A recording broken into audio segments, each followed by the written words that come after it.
Keek on the mic, keek on the mic, keek on the mic, keek on the mic. People, this the intro. Sacramento, California, born and raised. In Antelope is where I spend most of my days. Talk bad about my team, you must be a clown. This is Keek on the mic, so you know you better bear down. Bear down. Hey, what's going on, Bears fans? Thank you so much for joining me for another episode of Keek on the Mic, the podcast all about the Chicago Bears. Like always, if you're new to the channel, make sure you hit that subscribe button and the bell notification to catch all Bears content right here on the podcast. Bears fans, those of you that are currently watching my videos, 76.9% of you guys are not subscribing to the channel. Please do me a favor and smash that subscribe button and the bell notification to catch all off-season news right here on Keek on the Mic. Make sure you follow me on all my social media platforms, and make sure you also share this podcast with every single Bears fan that you know. I have some huge plans for the offseason, and I'll be here all offseason long, breaking all the latest Chicago Bears news. Once again, like always, I appreciate every single one of you guys for the support of the channel. Okay, here we go. I am back and ready to do a mock offseason 3.0. And I feel like as we go through these different mock off seasons, I feel like for me personally, as I'm writing and preparing for these podcasts, I feel like they're getting better and better each go around. So like I said, this will be the Chicago Bears mock offseason 3.0. And as like always, make sure you're commenting down below, staying engaged in the podcast. Let me know how you think I am doing, and giving me your take on what you guys would do if you guys were in Ryan Poles' position this offseason and trying to make the Chicago Bears roster a whole lot better as we are going through a massive rebuild. So the starting cap space for this mock offseason 3.0 stands at $98 million, which is still a whole lot of cap space. I know there was a lot of questions and confusion about, well, what happened to the Chicago Bears having over $120 million in cap space? That number changed because of the future contracts. We already re-signed a couple of guys, and that's why the number went down to $98 million. All in all, that's still a whole lot of cap space, and that's even before the cuts that I am about to list here to you guys. So let's start off with some cuts in this mock offseason 3.0. And for me personally, the first cut is still the same. Al-Quadin Muhammad. I've talked a lot about him in the past mock off seasons here on the podcast. He was just unproductive and non-existent for the Chicago Bears defensive line. And we all know that this Bears defensive line last season was absolutely putrid. We brought him in hoping that he would generate some pressure off the edge, and he did not do that. This Chicago Bears defensive line only had 20 sacks, and they did not get after the quarterback really often. And he was one of the main reasons why, because he was unable to generate any pressure at all this season. And like I said, he was non-existent. I feel like this is an easy cut for the Chicago Bears. That would save us $4 million. Still going with guard Cody Whitehair. We mentioned, I talked a lot about Cody Whitehair as well. He's going to be 31 years old. Missed some time this last season due to some injuries, and I just feel like there can definitely be upgrades on this offensive line, and I think Ryan Poles will look at all options. And you know, when you look at guard Cody Whitehair, he is one of the longer tenured Bears, but his play sometimes does go up and down. So the inconsistency with his age and the injuries piling up on him, I think Ryan Poles will look to cut Cody Whitehair this offseason. If we cut him post June 1st, we can save $10 million. So to me, I think that's an absolutely no-brainer. And I did add one other cut to this Chicago Bears mock offseason, and that is center Lucas Patrick. I've told you guys this before, but the Chicago Bears desperately need to upgrade at the center position. We need to upgrade all along the offensive line, but definitely at the center position. Sam Mustipher is already a free agent, and I was like, you know what? As I'm preparing this podcast, as I'm preparing for this mock offseason 3.0, I'm like, you know what? Let's start fresh at center, and I decided to let go of Lucas Patrick as well, and that would save the Chicago Bears $4 million. So the cap space after those three cuts, it stands at $116 million, and that is a whole lot of cap space for Ryan Poles to not only re-sign, extend his own guys, but hopefully make some massive moves in free agency as well. So now moving on to the re-signings and extensions for the Chicago Bears, and the first one on my list is running back David Montgomery. We signed him to a 3-year, $24 million deal. I know there's kind of like a debate between David Montgomery if we should keep him or we should let him go. I'm on the side that we should keep David Montgomery. I feel like he's still highly productive. I truly feel that once Ryan Poles builds the offensive line for the Chicago Bears football team, I feel like that will help David Montgomery along with helping guys like Justin Fields as well. But just think about how productive David Montgomery has been with basically no offensive line. I know that our offensive line was really good in run blocking last season, but I just imagine once we upgrade and how much better David Montgomery can actually be for the Chicago Bears football team. I see no reason to let David Montgomery walk. I know that you guys have your opinions on David Montgomery. I know I've seen a lot of you guys saying, you know what, we can let David Montgomery walk. We can draft his replacement. We can go get Josh Jacobs, Saquon Barkley, guys like that. But for me personally, I think paying David Montgomery $8 million a year compared to paying Saquon Barkley possibly like $12 to $13 million a year, I'm just going to stick with David Montgomery. I know he's productive. I know what he brings to the table. And I feel like he's earned the right to be a Chicago Bear, hopefully for the rest of his career.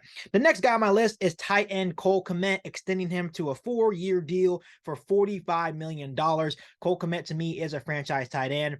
He definitely elevated his game this last season.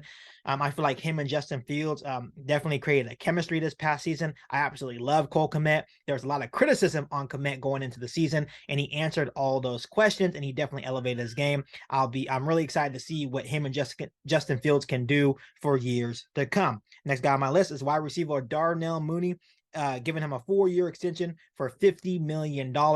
Much like Cole Kmet, I feel like Darnell Mooney and Justin Fields definitely have a strong connection. It was unfortunate that Darnell Mooney got hurt against the New York Jets, ending the season early, but he made some absolutely insane catches this season. And I know there's been a lot of debate saying, can Darnell Mooney be a wide receiver number one?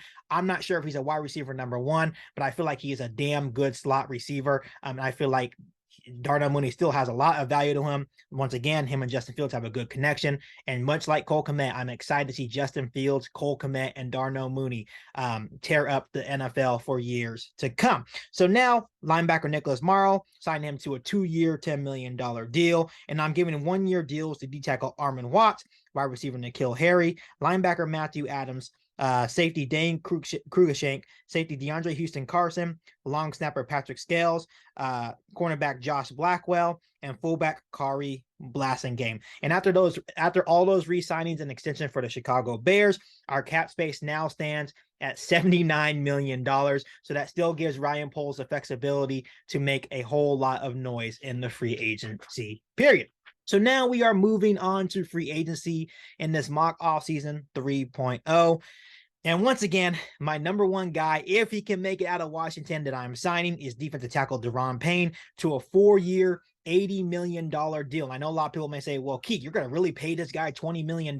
Yeah, absolutely. I would pay Daron Payne possibly $25 million. I feel like he is that good. Once again, the defensive line for the Chicago Bears was putrid last season. When you look at Daron Payne, he would fix a lot of those issues for this Chicago Bears defensive line. He can stop the run. He can get after the quarterback. He can do everything that you need him to do. He can be that 3 technique that we need in this Matt Eberflus defense here in Chicago.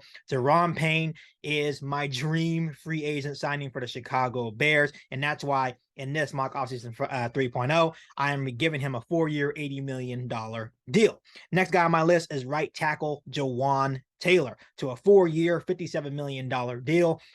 We need to upgrade on a lot of positions on the Chicago Bears offensive line. At center, at guard, replacing Cody Whitehair, and obviously at right tackle as well. We do have left tackle Braxton Jones set in place, so that's good. And we also have Tevin Jenkins as a solid option at right guard. But adding a right tackle like Jawan Taylor would make the Chicago Bears offensive line a whole lot better.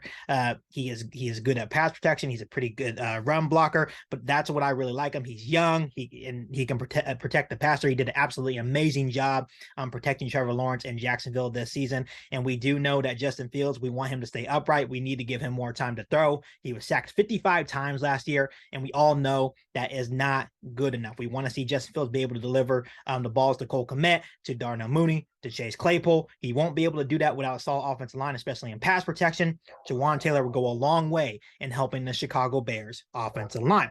The next guy on my list is center Ethan Posick, another guy that I've been talking about a lot in my past mock offseason videos. I'm giving him a 2-year, $16 million contract. Sam Musfer is walking in free agency. I don't think we should re-sign him. I just cut Lucas Patrick. So I'm starting fresh at center. We need to upgrade at center. He would go a long way of coming in, giving Justin Fields some veteran presence and a solid veteran presence at center. Really like Ethan Posick, and that's why I'm giving a 2-year, $16 million deal. Another guy we're still adding to the trenches, Bears fans, and that is guard Ben Powers, giving him a 3-year, $22.5 million deal. We cut Cody Whitehair in the cuts in this mock offseason video, so we need to upgrade at the guard position. Ben Powers, I've talked a lot about him on this podcast. Last season, he was absolutely great in pass protection. He could still develop as a run blocker, but in pass protection, he was absolutely nails for the Baltimore Ravens last season. He gave up no sacks and I think only one quarterback hit all season long. So that is definitely a guy that I want to come to Chicago and help keep Justin Fields upright. And just like Jawan Taylor, Ben Powers, adding a guy like Ben Powers will go a long way in making the Chicago Bears offensive line a whole lot better. The next guy on my list is linebacker Bobby Okereke. Signed him to a 3-year, $25 million deal. Once again, I feel like this would be a smooth transition. He's coming from the Indianapolis Colts. He knows Matt Eberflus' system. So it would be a smooth transition. And when you watch him last season, he was all over the field. He has back-to-back 100 tackle seasons. So he's all over the place. And I feel like bringing him to Chicago, pairing him with Jack Sanborn, Nicholas Morrow will go a long way. I don't think we need to add a lot to the linebacker room, but adding a guy like Bobby Okereke would make that room a whole lot better and will make our defense a whole lot better as well. The last guy that I would sign, and this is going to be a familiar face, is defensive tackle Larry Ogunjobi. Sign him to a 3-year, $27 million deal. Once again, adding to the trenches. We all know that Ryan Poles is going to add to the trenches. He already mentioned it, that he wants to add to the offensive line. He wants to add to the defensive line. And we all know that Ryan Poles likes Larry Ogunjobi. Last offseason, he was going to give him a 4-year, $40.5 million deal. So you know that he really likes Ogunjobi. This is a guy that can be a solid 3 technique for the Bears defensive line. And as I was writing this video, I was thinking the possibility of pairing a guy like Larry Ogunjobi with Deron Payne. That would make our defensive line a whole lot better. And I would just love to see that combination of them two. This is a guy that can stop the run. He can get after the quarterback. Kind of had a down year in terms of sacks. He had 7 the previous year. This season only had 1.5, but still had a good season in terms of stopping the run and getting after the quarterback. Last season, he had 16 quarterback hits. This season, he had 11. So he still had a good season in terms of generating pressure. I feel like this would be a solid signing to strengthen this defensive line for the Chicago Bears, which once again, the defense line for the Chicago Bears was putrid. So after all those signings, the Bears still have $31 million in cap space. And obviously the guys that we're adding to the team, these are guys that can contribute right away, make our offensive line, make our defensive line a whole lot better. And obviously adding a guy like Bobby Okereke would make the linebacking room really a lot better as well. But you guys can probably see my focus in this mock offseason 3.0. I wanted to build the trenches because I understand that before we can do anything else, before we can add wide receivers, tight ends, all that good stuff, we need to be able to build the offensive line and defensive line, because that's how you build a really good football team. And Ryan Poles knows it. I know it, and I think you guys know that as well. So here we go. We have $31 million after all those signings, and now we are going to the NFL draft. And for the purpose of this mock offseason 3.0, and on a later date, I will be recording a Chicago Bears mock draft 2.0. So for the purpose of this video, I am only going to be doing a 3-round mock draft for this mock offseason. So to start off this NFL draft in this mock offseason 3.0, I have the Chicago Bears trading. The Bears receive number 2 overall pick and the number 33 overall pick in the second round, and we send the Texans the number 1 overall pick. I feel like this is likely. I feel like this would be good compensation. Obviously, when you look at that number 33 overall, that is basically like getting another first round pick since it's so high in the second round. So I'd be very happy with this deal from the Texans.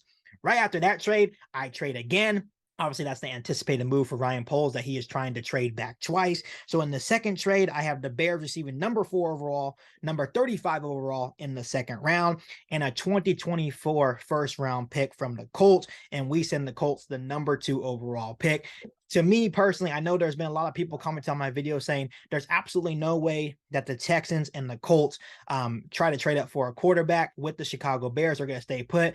I'm not too convinced quite yet. I do feel that Ryan Poles will hopefully be able to get these guys bidding against each other and take advantage and trade down with both of these guys and still be able to land a generational defensive talent in Will Anderson Jr. or Jalen Carter. So now I am done trading.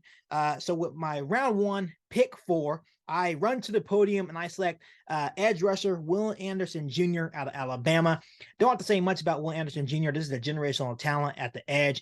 He can get after the quarterback. He can stop the run. He's athletic. He's physical. He's fast. He's all over the tape.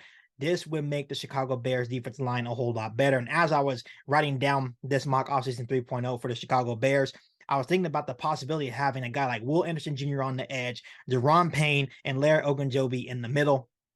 This defensive line would instantly be light years better than the defensive line that we put on the field last season. And let me tell you, if we add these three guys, we're going to have way more than 20 sacks next season. So that was my first pick in round 1, pick number 4, Will Anderson Jr.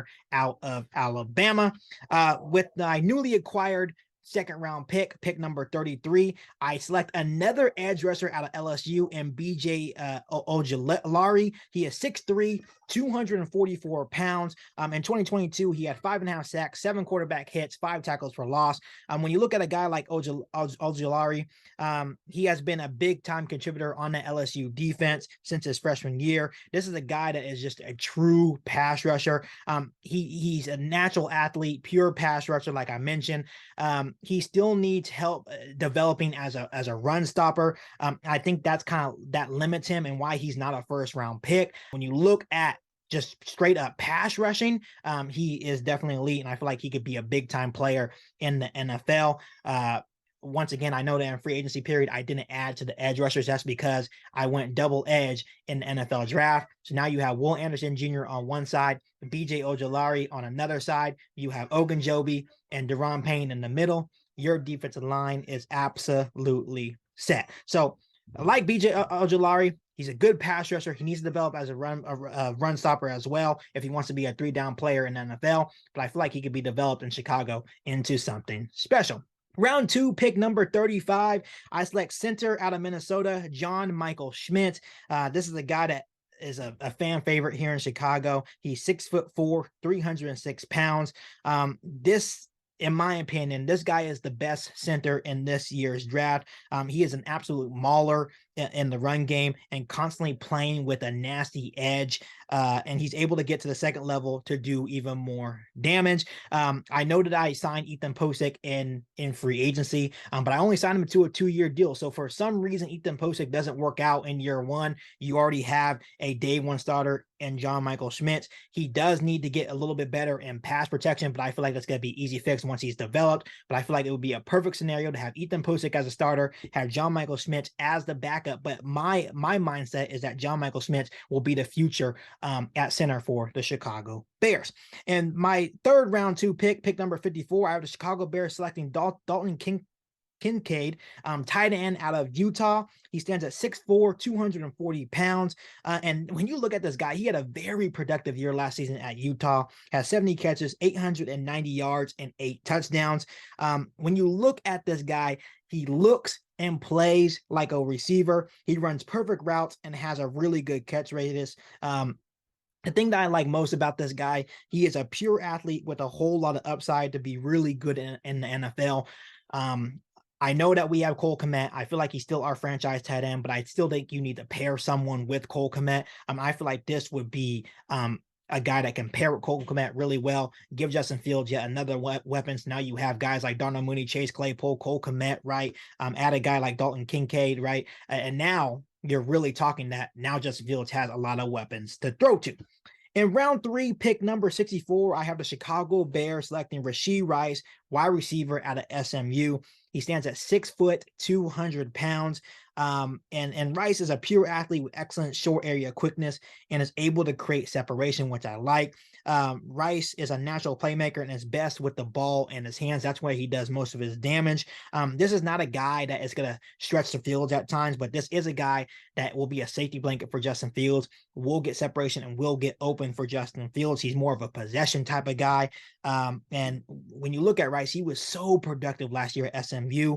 In 12 games last season, he had 96 catches, 1,355 yards, and 10 touchdowns. So this is a guy that can come in and probably instantly be productive, give Justin Fields yet another weapon. I'm not too stressed of trying to pick a wide receiver high. I know there's going to be some quality wide receivers in the later rounds, and I feel like this would be a solid pick for the Chicago Bears in round 3.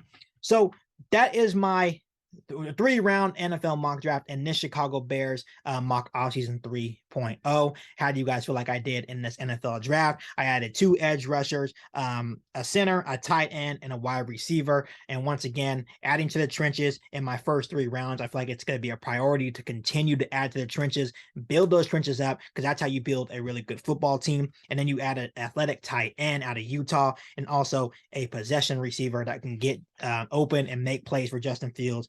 And wide receiver Rashee Rice out of SMU. So how do you guys think I did down below? And overall, how do you guys think I did in this Chicago Bears mock offseason 3.0? I would love to hear from you guys. So I hope you guys enjoyed this video. And if you guys are enjoying Keek on the Mic videos, make sure you smash that subscribe button and the notification to catch all Bears content right here on the podcast.